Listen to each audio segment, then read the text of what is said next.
Assalamualaikum warahmatullahi wabarakatuh. Innal hamdalillah nahmaduhu wa nasta'inuhu wa nastaghfiruh wa na'udzu billahi min shururi anfusina wa min sayyiati a'malina. May yahdihillahu fala mudilla lahu wa may yudlilhu fala hadiya lahu. Asyhadu an la ilaha illallah wa asyhadu anna Muhammadan abduhu wa rasuluh la nabiyya ba'dah. Qala ta'ala fi kitabihil karim, a'udzu billahi minasy syaithanir rajim. Ya ayyuhalladzina amanu hal adullukum ala tijaratin tunjikum min adzabin alim. Tu'minuna billahi wa rasulihi wa tujahiduna fi sabilillahi bi amwalikum wa anfusikum dzalikum khairul lakum in kuntum ta'lamun. Sadaqallahul azim. Hadirin jemaah salat maghrib yang dimuliakan Allah Subhanahu wa taala. Allah jadikan kita di dunia ini kehidupan yang singkat. Tidak ada apa-apanya apabila dibandingkan dengan kehidupan masa yang akan datang, yaitu negeri akhirat. Hadirin yang mulia, di sini kita hanya 60, 70 atau 80 tahun. Tetapi hadirin yang mulia, kehidupan akhirat nanti ya bukan 1000 tahun, bukan 100.000 tahun, tapi abadi selama-lamanya. Hadirin yang dimuliakan Allah, semua kita akan ke sana. Yang sakit, yang tidak sakit, yang kaya, miskin, semuanya akan pergi ke sana. Pejabat, petani, semuanya akan pergi ke kampung akhirat. Hadirin yang mulia, lalu di mana kehidupan dunia sekarang ini yang sangat begitu kita pentingkan apabila dibandingkan dengan kehidupan akhirat? 80 tahun kalau sampai dibandingkan dengan akhirat yang abadi-abadi, tidak ada apa-apanya. Hadirin yang mulia, Imam Ghazali memberikan gambaran, seandainya di muka bumi ini dipenuhi oleh biji-bijian, lalu biji-bijian itu, hadirin yang mulia, diambil setiap 100 tahun, diambil satu biji, bukan satu truk, satu biji dipindahkan. Satu bumi ini penuh dengan biji-bijian, diambil 100 tahun satu biji. Maka suatu saat, hadirin yang mulia, entah tahun ke sekian miliar berapa, akan habis juga itu biji-bijian. Tetapi kehidupan akhirat tidak ada habisnya, hadirin. Di sana, hadirin yang mulia, hanya ada dua tempat, yakni kesenangan yang berupa surga ataupun tempat kepedihan yang kita kenal dengan nama neraka. Hadirin yang mulia, Masya Allah, neraka ini, hadirin yang mulia, Allah berikan banyak peringatan sekali tentang pedihnya api neraka ini, supaya kita tahu ya. Hadirin yang mulia, dalam hadis disebutkan, seandainya, kata Nabi, sebuah batu dilemparkan ke dalam jurang neraka ini, maka selama 70 tahun batu itu akan terus mengawang belum sampai menyentuh dasarnya. Dan suatu saat, na'udzubillah, neraka itu akan penuh dengan jin dan manusia. Ya, mudah-mudahan kita tidak ada daftar dalam situ. Hadirin yang mulia, apabila orang tidak ada iman di dalam hatinya, maka dia selamanya berada di dalam neraka, selamanya. Tapi kalau orang masih mempunyai iman, walaupun sebesar debu, maka Allah akan keluarkan dia suatu saat nanti. Hadirin yang dimuliakan Allah Subhanahu wa taala,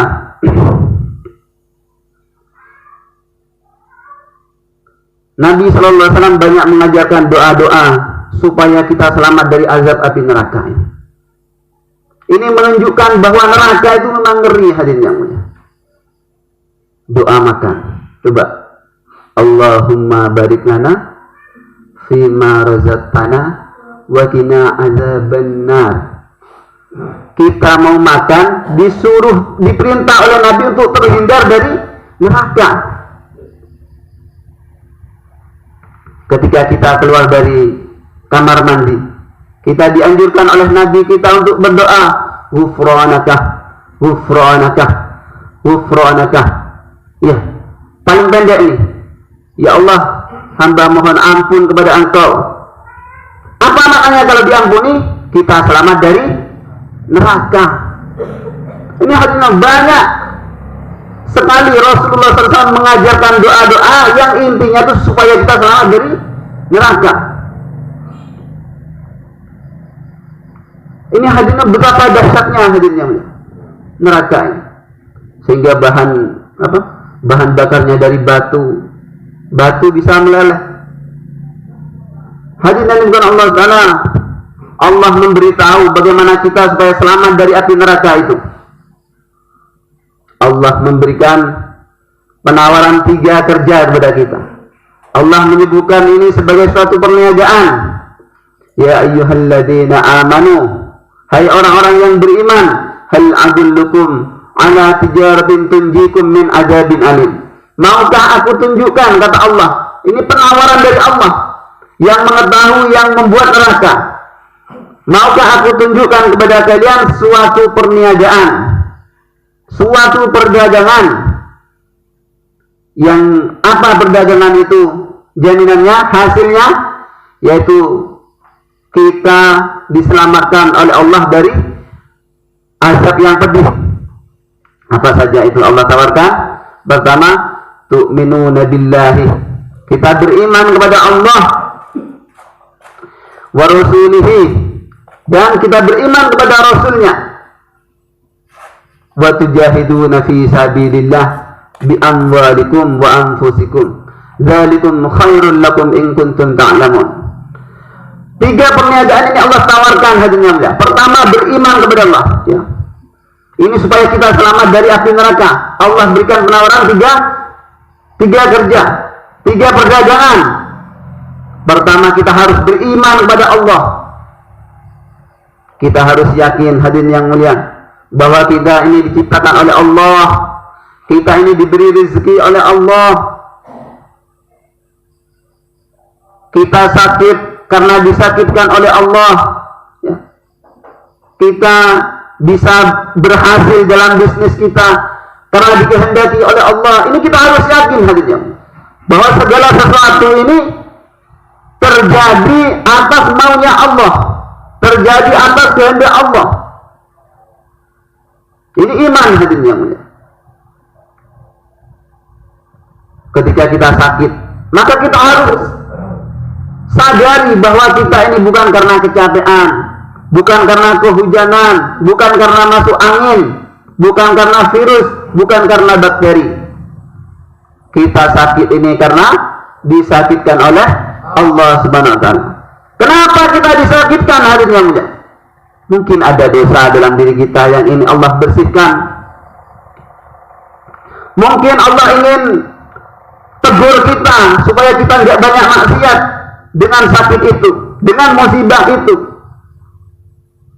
Atau yang ketiga, mungkin Allah ingin angkat derajat kita melalui sakit itu, hadirin. Jadi orang sakit itu rahmat, hadirin yang mulia. Maka kalau kita sakit, Pak, ya, kalau kita melihat pada fadilah ini, kita bersyukur sakit itu, karena rahmat. Ada 4 perkara, kata Nabi SAW, apabila datang kepada kita, itu adalah rahmat. Pertama, hujan. Yang kedua, tamu. Yang ketiga, sakit. Yang keempat, anak perempuan. Keempatnya ini rahmat. 3 saja ini orang beriman dikasih sakit itu 3 saja. Kalau enggak Allah ingin hapus dosanya. Yang kedua, sebagai teguran. Termasuk kasih sayangnya Allah, ditegur sebelum dia azab dari supaya dia selamat dari azab yang pedih, nanti Allah tegur dia. Yang ketiga, Allah ingin angkat derajatnya dengan sakit itu. Rasulullah SAW bersabda dalam hadis, seseorang yang menderita demam panas dalam satu malam, maka pagi harinya ya, dia menderita, menggigil panas semalam itu. Panasnya itu dalam hadis disebutkan adalah panas-panas dari jahanam. Artinya akan menggugurkan dosa kita. Kemudian dalam hadis yang lain disebutkan bahwa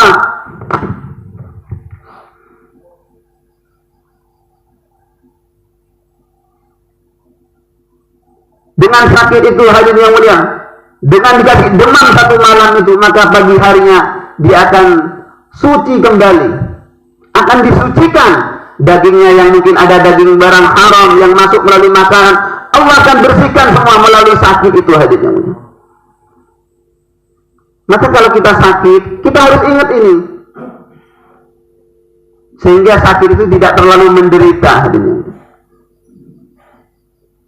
Bahkan hadirin yang mulia, sakit itu akan mengangkat derajat, akan mengangkat derajat. Disebutkan dalam hadis yang lain, orang dikasih sakit itu, hadirin yang mulia, pahala orang sakit itu ya, merintih ya, karena mungkin kakinya atau di perutnya yang sakit merintih, meringis, menahan rasa sakit itu. Maka setiap denyutan saraf itu, hadirin yang mulia, Allah akan berikan pahala yang besar. Kemudian hadirin yang mulia, dengan sakit itu pula, hadirin yang mulia, Allah akan hapus dosa-dosa kita, dan Allah akan berikan pahala yang lebih baik daripada orang yang setiap malam dia tahajud, siang harinya dia puasa. Coba bayangkan, ada orang setiap hari tidak pernah tidur, tahajud dia terus, dia mulai sepanjang malam, siang harinya dia penuhi dengan puasa, hari-hari seperti itu. Itu hadirin yang mulia, derajatnya ya bisa dikalahkan oleh orang yang menderita karena sakit, hadirin yang mulia. Kita harus yakin bahwa sakit ini dari Allah, bukan dari virus, bukan dari bakteri. Sakit itu bukan karena makhluk, hadirin, bukan karena ini itu, bukan. Terkadang kita, hadirin yang mulia, ketika anak kita sakit ya, anak kita misalkan umur 2 tahun mencret, kita nyalahin ibunya. Ini sampean ibu empros wonge lanjen. Mosok makanan gak dijaga sehingga anak kita mencret, nyalahin makanan. Gak lulus dalam ujian iman. Ini ujian iman, hadirin yang mulia. Suasana keadaan yang datang kepada kita ini ujian iman.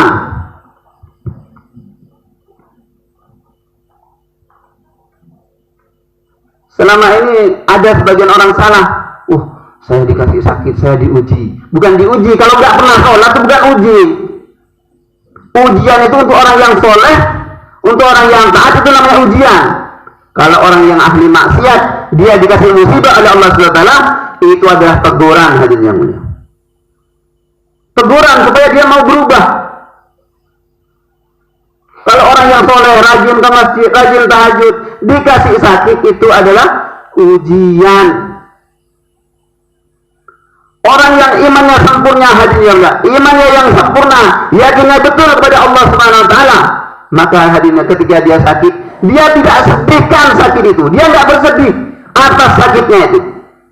Dia bersedih karena ketinggalan tahajudnya. Itu yang disedihkan, hadirin yang mulia. Orang beriman itu ketika sakit, bukan dia sedihkan karena penyakitnya, tapi sedih karena nggak bisa baca 1 juz setiap harinya. Begitu, hadirin yang mulia. Mudah-mudahan Allah berikan taufik kepada kita. Ini hadirin yang mulia, ini iman. Suasana keadaan ini yang datang kepada kita, ini adalah ujian iman. Ketika kita berdagang sukses, maka itu juga ujian iman. Bukan karena melarat saya sedang diuji oleh Allah. Bukan. Melarat, kaya, itu semuanya ujian dari Allah. ketika kita dapat nikmat dari Allah, maka orang beriman itu langsung teringat kepada Allah. Apa di dalam hatinya? Iya, Masya Allah, ini kemudahan dari Allah yang Allah berikan kepada saya. Terima kasih ya Allah, saya bersyukur. Maka dengan syukurnya atas nikmat itu, dia dapat pahala. Atau seseorang yang menderita atau kesusahan, tertimpa kesusahan, mungkin tertipu, mungkin dagangannya rusak, hancur dan sebagainya, mungkin pertaniannya rusak oleh banjir dan sebagainya, maka hadirin yang mulia, perih rasa hati, perih, tapi dia teringat pada Allah. Ya Allah, air sungai yang datang menelan sawahku itu, ya Allah, itu adalah utusanmu, ya Allah. Ya Allah, karena itu keputusanmu, ya Allah, saya ikhlas, ya Allah, saya ridha, ya Allah. Maka dia bersabar atas itu, hadiahnya Allah berikan pahala. Jadi orang berimannya, hadiahnya melihat dapat nikmat, dia bersyukur, Allah berikan pahala. Dapat kesusahan, dia bersabar, Allah berikan pahala. Semuanya pahala, hadiahnya melihat. Maka saya heran kadang-kadang teman-teman bilang, saya mau urdu. Jadi tidak ada urdu orang beriman itu. Muamalah itu bagian dari agama, bukan urdu. Nah, kita rubah ya. Bukan urdu. Tidak ada orang beriman itu urusan dunia, semuanya mengandung pahala. Kalau ada orang yang aktivitasnya itu masih mengikuti hal-hal yang sia-sia, maka bisa jadi dia masih mengikuti orang-orang Yahudi. Jadi tidak ada orang beriman itu istilah urusan dunia, nggak ada. Wah, itu urusan akhirat, sekali urusan dunia itu tidak. Kita bekerja itu adalah urusan akhirat. Orang yang bekerja niatnya untuk menafkahi anak istrinya supaya mereka nggak kelaparan, karena ini tanggung jawabnya. Maka dari setiap dia pegel-pegel karena kerja itu, Allah pun berikan pahala. Setiap dia kasih suapan pada istrinya, kasih nafkah pada istrinya, maka itu pun pahala. Semuanya berpahala. Nggak ada satu urusan pun orang beriman yang urusan dunia, nggak ada. Hadirin yang Allah Ta'ala, segala sesuatu yang terjadi kepada kita adalah ujian iman. Maka kita harus belajar membicarakan hal ini. Suasana keadaan ini datang dari Allah Subhanahu wa Ta'ala, yang menggerakkan matahari, yang menggerakkan bulan, yang mendatangkan musim, merubah musim. Ini adalah Allah Subhanahu wa Ta'ala, yang menggerakkan presiden, menggerakkan DPR, MPR, semuanya. Hati mereka dikendalikan oleh Allah Subhanahu wa Ta'ala. Maka hadirin yang mulia, ketika di suatu negeri dipimpin oleh seorang yang zalim, kita tidak perlu nyalakan pemerintahannya. Itu karena amal mayoritas rakyatnya ini rusak, sehingga Allah datangkan pemimpin yang seperti itu. Dalam hadis qudsi Allah Subhanahu wa Ta'ala berfirman, wahai hamba-hambaku, jangan kalian menyalahkan pemimpin kalian, tapi salahkanlah diri kalian. Hati mereka itu adalah dalam genggamanku, kata Allah. Hatinya presiden, hatinya DPR, MPR itu semuanya yang menggerakkan Allah Subhanahu wa Ta'ala. Siapa yang menaikkan harga BBM? Allah. Kita harus yakin ya, inilah iman. Jadi iman itu meyakini bahwa segala sesuatu ini datang dari Allah, dan yang bisa menyelesaikan hanya Allah Subhanahu wa Ta'ala. Maka hadirin, ketika sesuatu datang kepada kita, kesusahankah itu, ya, atau kenikmatan, maka kita dianjurkan untuk bersyukur kalau itu nikmat, atau bersabar, meminta pertolongan kepada Allah melalui sholat. Kita ini punya alat Kita ini diberi kunci pembuka langit. Nah, gitulah. Kunci untuk membuka gudangnya Allah. Apa itu? Salat. Maka hadirin yang mulia,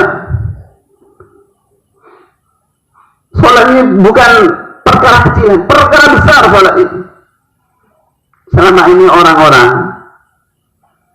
salat itu kalau kita perhatikan banyak yang asal-asalan, ya. Allah. Terkadang ketika bangkit dari ruku,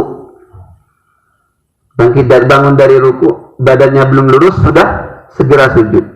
Ataupun ketika duduk di antara sujud belum sempurna tegaknya dia sudah sujud untuk yang kedua. Tak ubahnya seperti ayam yang mematok biji-bijian. Bagaimana sholat seperti itu akan mendatangkan pertolongan Allah? Jangankan mendatangkan pertolongan Allah, orang yang kondisi sholatnya seperti itu hadinya, ya, hatinya tidak akan hilang dari rasa gelisah itu hadinya. Tidak akan hilang kegelisahan dari dalam hatinya. Maka hadirin yang mulia, perhatikan betul sholat kita ini. Ketika kita sholat, ya, maka hadirin yang mulia, khusyuk ini ada dua. Karena sholat ini amalan zahir dan batin, ya. Sholat ini amalan zahir dan batin. Menyempurnakan zahirnya saja ini kurang kuat, kurang pas. Atau menyempurnakan batinnya saja, gerakannya kurang sempurna, ini juga kurang pas. Maka yang pas itu hadirnya kedua-duanya disempurnakan. Untuk mendapatkan khusyuk secara zahir, pandangan mata ketika sujud menghadap ke tempat sujud. Ketika kita ruku, mata kita memandang ke kaki kita. Ketika kita sujud, maka mata kita memandang melirik ke hidung. Ketika kita duduk, maka pandangan kita ke pangkuan. Ketika kita tahiyat, mata kita memandang telunjuk kita. Ini khusus secara zahir.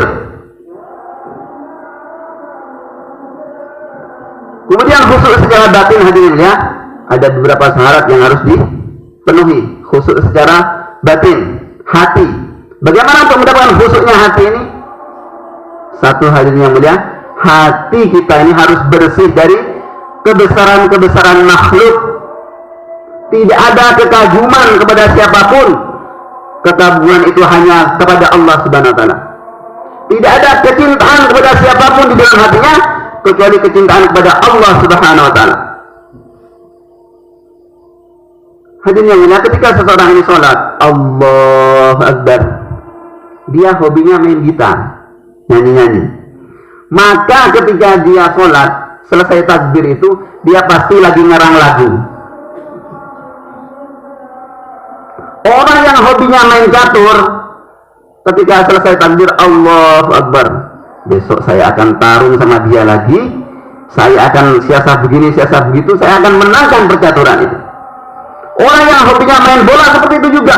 Kenapa? Kecintaan kepada bola, kecintaan kepada catur, kecintaan kepada benda-bendanya akan muncul ketika kita sholat hadirin. Maka tidak boleh kita menaruh kecintaan kepada siapapun. Ini syarat pertama. Bersihkan hati kita dari kebesaran-kebesaran makhluk. Ini syarat nomor satu ini.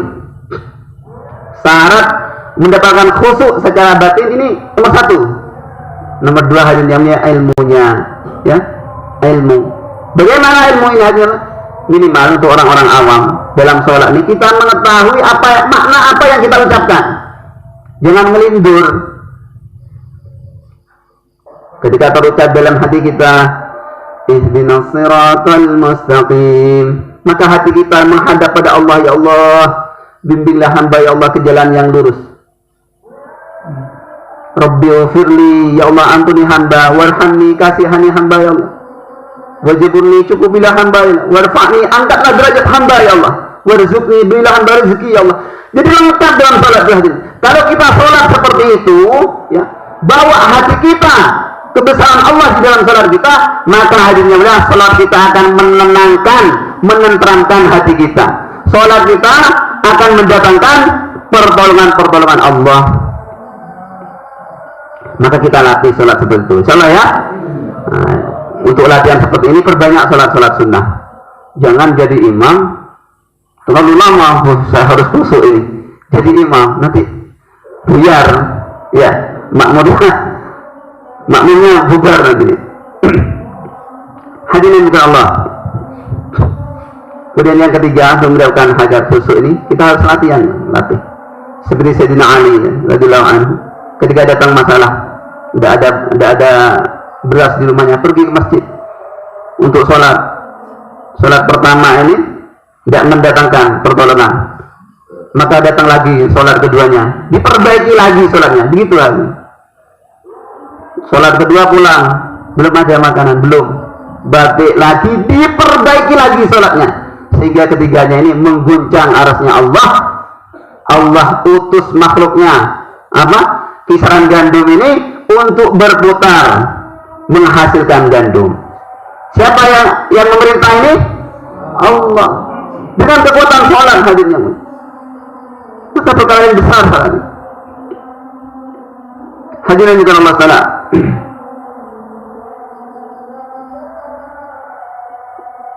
Syarat Allah jadikan tadi ya, perniagaannya Allah tawarkan itu, pertama tadi apa?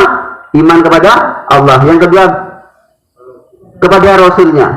Hadirin yang dimuliakan Allah, termasuk bukti kecintaan kita kepada Allah, bukti kesempurnaan iman kita kepada Allah sebenarnya adalah kita meneladani baginda Rasulullah Sallallahu Alaihi Wasallam. Maka Rasulullah Sallallahu Alaihi Wasallam ini, semua yang dikerjakan oleh Nabi Sallallahu Alaihi Wasallam, semua ini agama. Makankah itu? Sholat, makan, bergaul dengan istri. Apabila kita sandarkan semua aktivitas kita ini 24 jam ikut Nabi Sallallahu Alaihi Wasallam, maka hadirinlah itulah disebut agama. Jadi walaupun kita masuk kamar mandi, tapi kita ikut sunnah-sunnah Nabi, maka menghasilkan pahala selama di kamar mandi. Kita tidur dengan adab-adab sunnah Nabi. Selama kita tidur itu, malaikat mencatat terus-menerus pahala ibadah.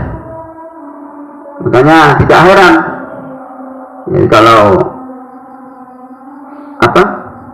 tidurnya orang berilmu ini lebih baik daripada ibadahnya orang jahil.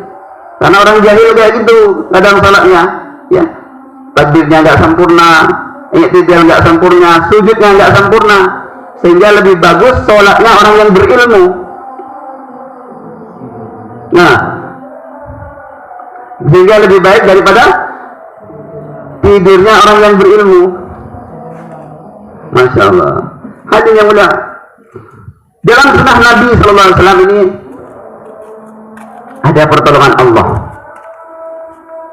Jadi apabila kita hadirin mengamalkan sunnah-sunnah Nabi, maka kita akan ditolong oleh Allah Subhanahu Wa Taala. Para sahabat hadirin yang mulia, perang waktu itu penaklukan Irak, sahabat ini berhari-hari nggak menang-menang. Sudah 3 hari nggak menang-menang. Biasanya sebentar saja kalah musuh itu oleh sahabat. Maka mereka bermusyawarah para sahabat, apa ini penyebabnya? Kita susah mengalahkan mereka. Coba cek introspeksi mereka. Jangan-jangan ada sunnah Nabi yang kita tinggalkan.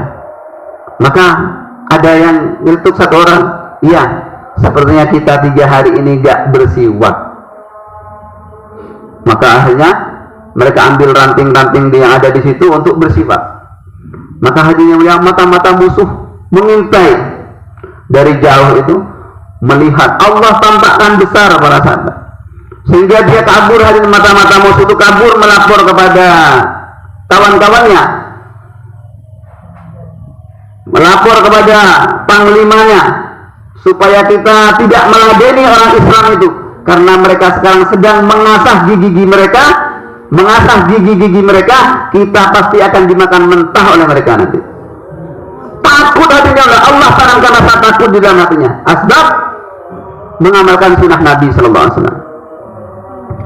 Ada jamaah hadirin yang mulia, jamaah Pakistan bergerak di Amerika waktu itu 2001. Nah, 2001 ya, peristiwa WTC itu, World Trade Center yang dibom itu, yang katanya Osama itu ya, ingat? Adanya lah 2001 silam ada jamaah Pakistan ke sana.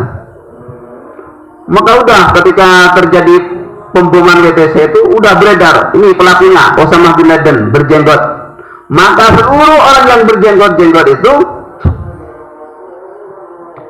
nah waktu itu ada jamaah jalan kaki di Pakistan ini diinterogasi, ditangkap, diinterogasi.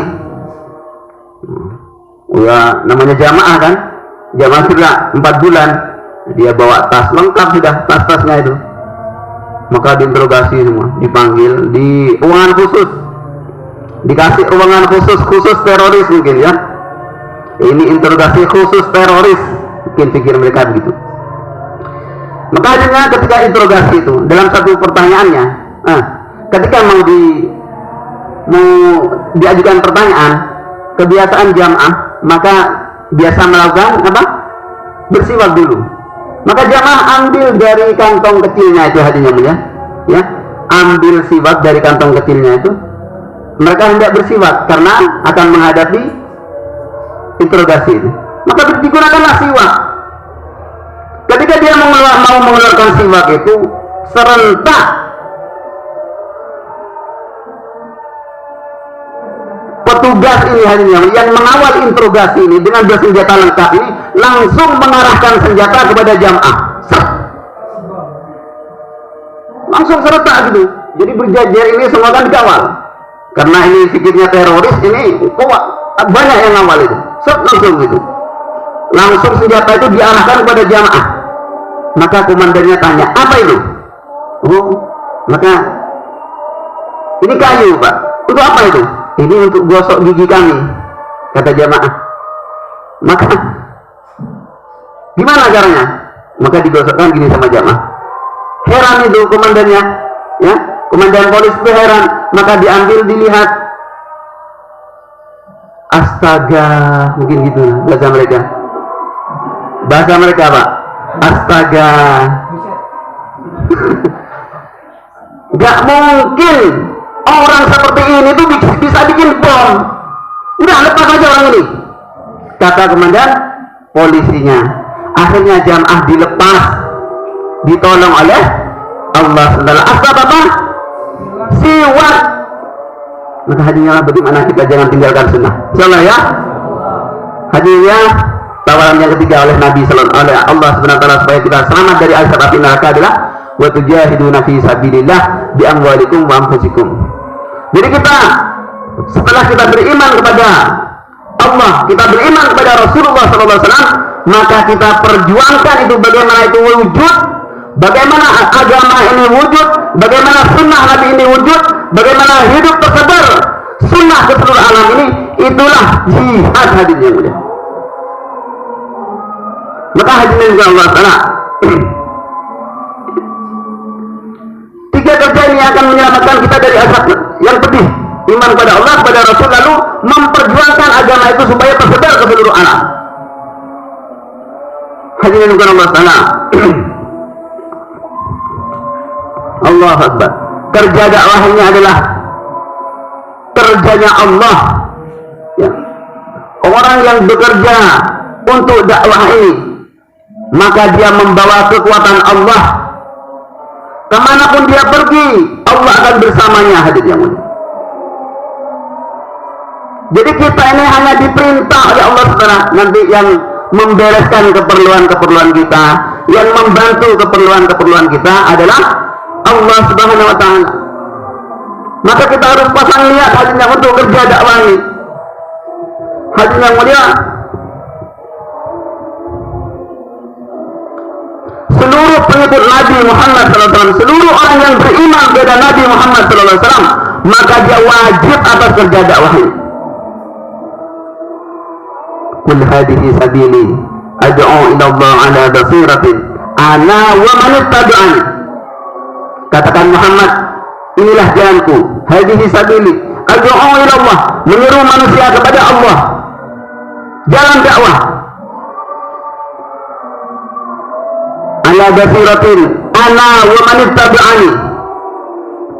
Jadi jalanku, kata Nabi, dan jalan orang-orang yang beriman kepadaku.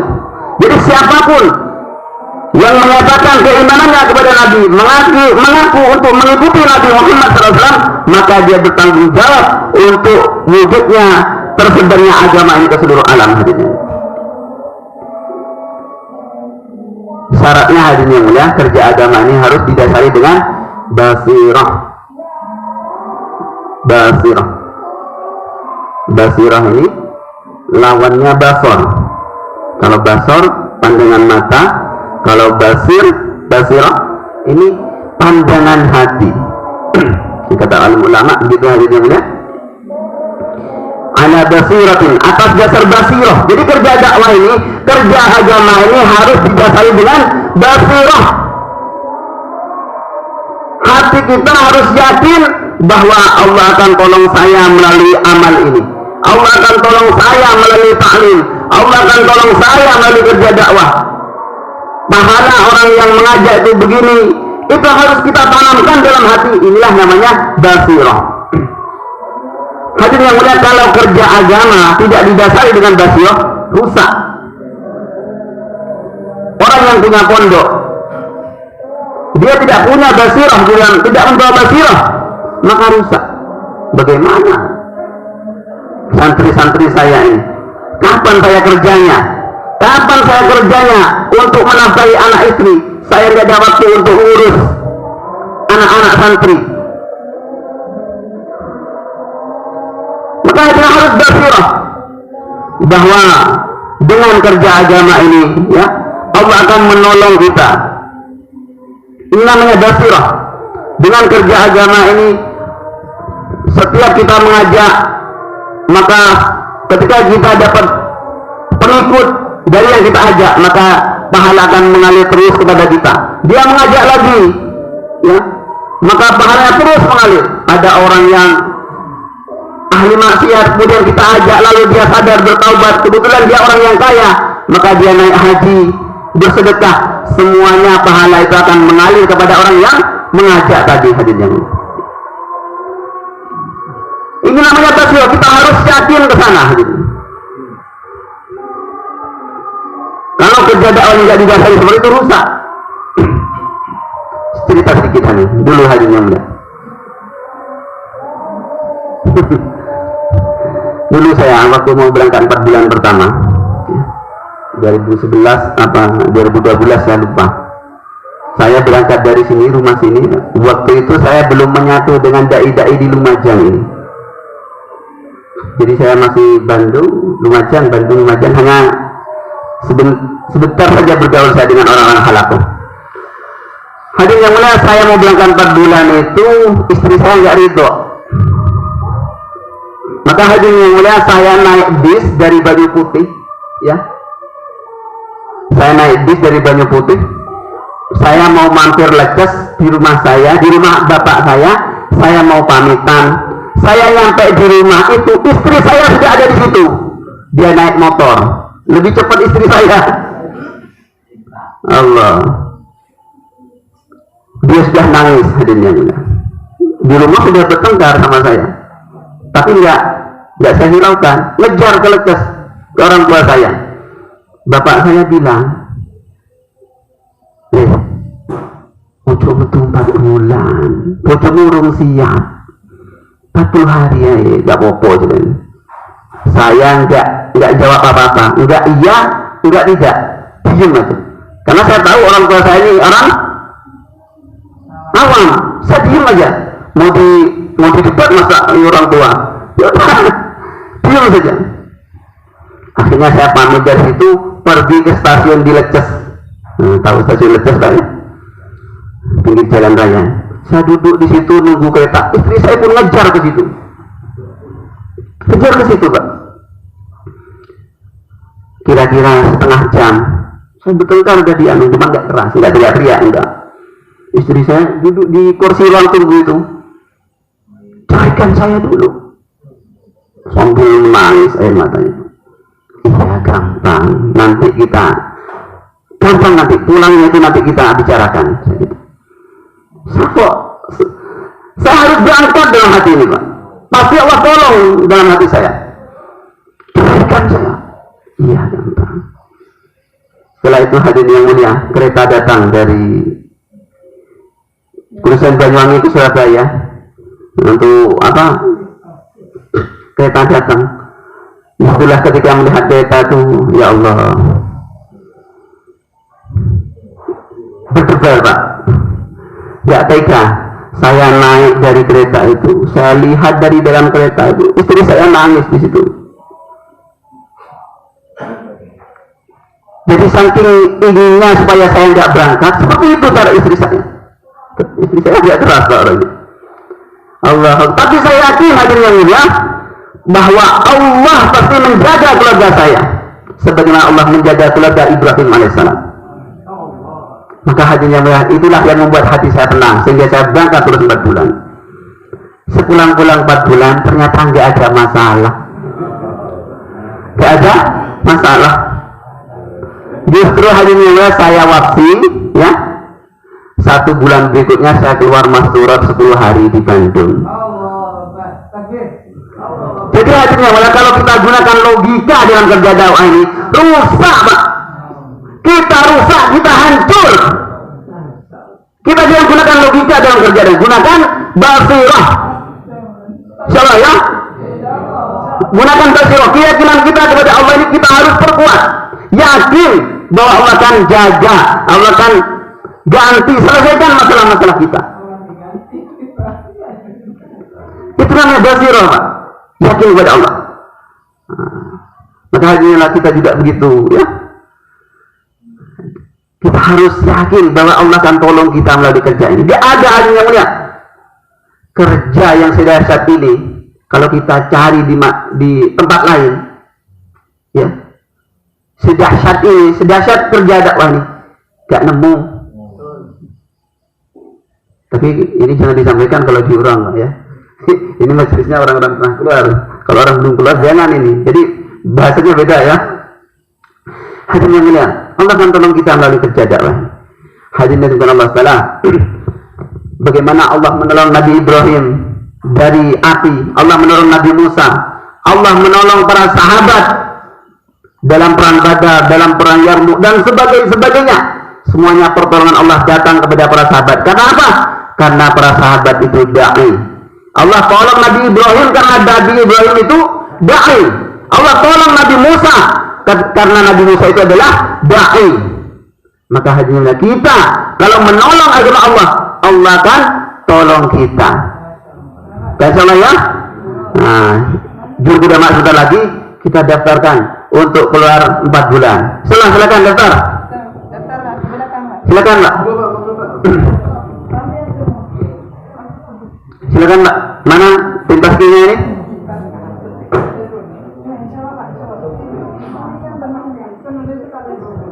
Silakan, Mbak. Apa-apa yang kita tinggalkan untuk agama ini tidak akan Allah hancurkan, Mbak. Silakan daftarkan.